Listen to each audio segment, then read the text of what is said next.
Jadi kalau pedagang jadi ketua Ken ini nanti kalau sampaikan Pak kalau berani sampaikan ke Pak Tanjung, orang Padang itu kalau di restoran Padang itu poin pertama sama kedua itu beda Pak. Jadi beliau kemarin di TV saya lihat kenapa kenaikan gaji pokok itu karena supaya kalau pensiun 75% dari gaji pokok itu dia terima pensiun nanti, tapi dia terlambat datang sengaja ya, saya kira dia sengaja. Saya belajar malah suruh dari Robert. Jadi usulan di ini perlu diperhatikan, harus time mafia untuk kesejahteraan dan jangan diskusi ini baiklah, tapi sebenarnya ya cuma aja lah, ungkapan aja udah aja lupa ya. Jadi saya katakan tolong ada orang Batak dan Gayus masih hidup, jadi komunikasi betul supaya diadakan supaya dia rakyat ada di sini aja yang supaya lebih makmur. Saya 30 tahun nganggur di sini makin makmur, makin menganggur. Jadi kesimpulan berikutnya Mas Adi, saya akan tulis emailnya tolong disampaikan ke Saganda. Saya janji sama Saganda tepat ya, selalu saya tulis, tidak pernah karena hobinya tulis. Saya kira itu. Jadi kesimpulan yang utama dari pojok sana, tadi kan Ketua Umum mengatakan karena ibu-ibu itu punya insting. Jadi instingnya itu tabiat, tapi kan nggak bisa hanya dengan nurani kata Ketua Saganda tadi. Harus pakai akal. Dan ini tidak ada hubungannya dengan praktek politik ya. Dia pinter, dia juga pinter ya. Mancing hingga ada orang mengatakan SBY harus turun, dia bela SBY gitu. Tapi sebenarnya turun atau nggak turun nggak relevan menurut saya. Makin bodoh presidennya makin bagus menurut saya. Kalau makin pinter presidennya kita makin dikandali. Dia pun udah ngadali, bodoh yang ngadali. Ngadalinya itu bodoh, nggak ngadalinya pinter nggak.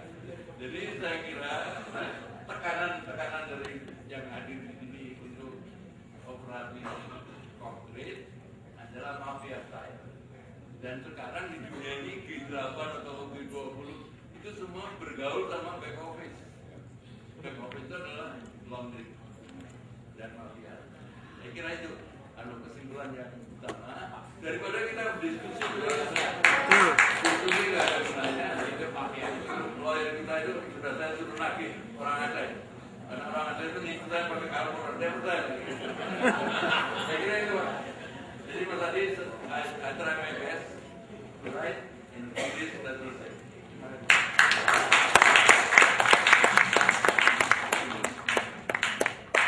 Ini kesimpulan yang paling kreatif yang pernah saya dengar selama saya ikut seminar. Hobi. Dan tidak ada hubungannya dengan yang dibicarakan tadi. Tapi nanti kalau ditulis saya kira lain. Dan saya kira untuk penutup kita mengundang dari Yani untuk menyampaikan pendapat dari kesimpulan yang kreatif tadi dan dari bahan-bahan yang ada. Silakan, Pak. Terima kasih. Mungkin memang kalau bicara tentang pertumbuhan tanpa kesejahteraan memang harus kita akui ya bahwa kalau kita melihat mana sih sebenarnya yang harus struktur yang harus diperbaiki lebih dulu. Harusnya ada prioritas. Nah, prioritas pertama seharusnya kalau kita bisa menyelesaikan masalah pertanian, sebenarnya itu satu masalah kemiskinan bisa selesai. Karena 42% masyarakat angkatan kerja itu ada di sektor pertanian. Nah, gimana caranya? Pertama kalau kita lihat anggaran APBN untuk pertanian itu relatif terlalu kecil. Jadi harusnya ada peralihan subsidi mungkin dari BBM kepada pertanian. Nah, ini itu satu cara. Cara yang kedua, memang ke depan petani tidak hanya bisa jadi petani, tapi mereka juga harus dijadikan industriawan. Artinya apa? Selama ini nilai petani tidak pernah besar karena memang mereka hanya menjual barang mentah, tidak ada nilai tambah. Nah, disinilah perannya meningkatkan. Siapa yang berperan?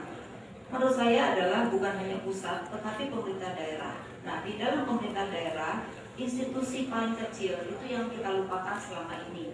Karena apa? Institusi paling kecil di daerah-daerah yang paling kecil itulah sebenarnya bagaimana cara memberdayakan petani. Itu yang pertama. Yang kedua adalah masalah pengangguran. Pengangguran terbesar kita itu adalah pengangguran terdidik. Hampir 50% itu justru SMA, D3 dan S1. Nah, persoalannya adalah bukan mereka tidak kesempatan kerjanya ada, tetapi persoalannya terjadi gap antara lulusan berpendidikan dengan kebutuhan. Jadi banyak kesempatan kerja tetapi tidak bisa dipenuhi oleh lulusan atau orang-orang yang berpendidikan. Berarti ada link and match antara pendidikan dengan dunia kerja ini hilang selama ini. Ini yang harus diperbaiki. Ya. Nah yang ketiga adalah ini dari pemerintah. Dari pemerintah polisinya adalah sektor yang harus dipilih untuk daya saing harusnya adalah fokus. Sekarang ini hampir semua sektor dikasih stimulus, itu nggak benar ya. Nah arahnya kemana? Ke depan harusnya agroindustri menjadi daya dukung utama yang harus diperhatikan, termasuk polisi-polisi dari sektor bahan baku, intermediate sampai dengan sektor hilir. Nah, ini yang sampai sekarang belum ada polisi yang jelas tentang industri yang berdaya saing. Jadi semua dikasih, elektronik dikasih, kemudian juga industri yang tidak berdaya saing pun dikasih. Padahal harusnya fokus. Termasuk hari ini 59 bahan pokok masuk itu 0%. Nah pertanyaannya apakah nanti ketika petani itu panen, apakah dibeli atau tidak? Jangan-jangan kalau petaninya nggak dibeli, harga murah tapi daya belinya nggak ada. Nah ini keseimbangan antara demand dan supply yang belum terjadi. Yang keempat adalah faktor mengenai kalau kita lihat di sektoral. Di sektoral itu ternyata yang justru bisa menyerap tenaga kerja selama ini dia tumbuh di bawah 5%. Tetapi justru yang tidak menyerap tenaga kerja dia bisa tumbuh di atas 10%. Nah ini yang harus mulai dipikirkan oleh pemerintah bagaimana meningkatkan yang 3 di atas yaitu sektor-sektor pertanian, pertambangan dan juga manufaktur. Nah ini yang pertama harus infrastruktur sudah tentu. Gimana cara infrastruktur bisa cepat? Ini momen karena 4 tahun ke depan diperkirakan Indonesia akan tetap tumbuh di atas 6% bahkan 7%. Ya. Ini bonus. Ya. Kenapa bonus? Karena Amerika dan Eropa dalam waktu 3-4 tahun sulit untuk recovery. Nah oleh karena itu didorong sekarang ini pemerintah untuk mempercepat mengeluarkan yang namanya obligasi infrastruktur, baik itu untuk daerah maupun pusat. Kenapa? Karena obligasi itu akan laku dengan cepat, ya. Tetapi di sisi lain infrastruktur bisa jalan. Daripada kita hanya mengirit defisit 1,2%, tetapi kita tidak bisa membiayai infrastruktur. Lebih bagus kita defisit kita naikkan 3%, tetapi infrastruktur bisa jalan dalam waktu 4 tahun. Sehingga setelah 4 tahun, ekonomi kita tidak akan turun lagi. Ya, karena perkirakan kalau dalam 4 tahun ini kita tidak bisa membereskan ekonomi kita, maka pada tahun keempat itu bisa jadi yang kita kembali ke 10.500 lagi, ya. Kemudian inflasi kita akan di atas 10% lagi. Mengapa? Karena memang rupiah sekarang dengan 87 sampai 93 itu sebenarnya karena capital inflow, bukan karena fundamental ekonomi yang baik. Nah ini juga menjadi PR tersendiri.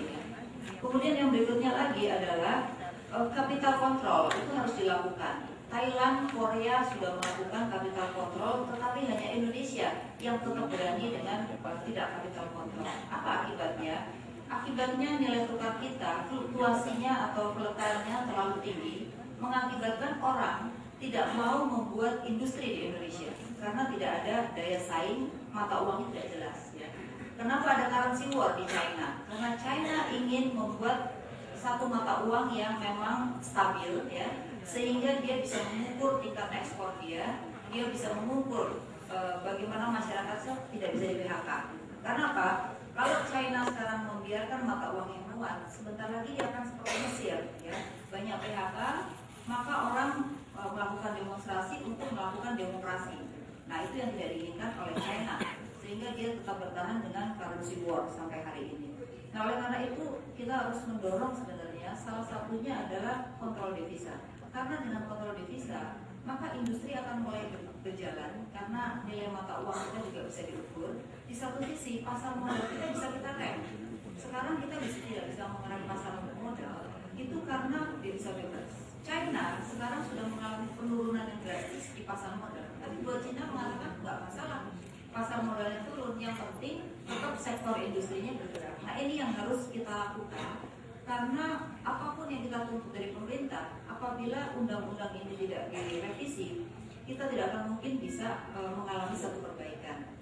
Yang kedua adalah ada persoalan jangka pendek, di mana ketika bubble ekonomi itu akan pecah, ini tidak siap dengan likuiditas, ya, karena kita akan mengalami krisis likuiditas, dan sekarang tidak ada orang yang mau Sri Mulyanikan. Ya. Sehingga apa artinya? Artinya bahwa kalau akan terjadi kolaps dari sisi perbankan, semua orang akan lepas tangan. Maka itulah kita akan terjadi krisis seperti 98. Nah ini yang harus dijaga, karena ini bisa terjadi kapanpun investor mau. Ya, oleh karena itu yang harus dijaga. Nah yang kelima, masalah pasar, ya, demand. Saya tidak khawatir dengan Indonesia karena pasarnya nomor 4 dunia.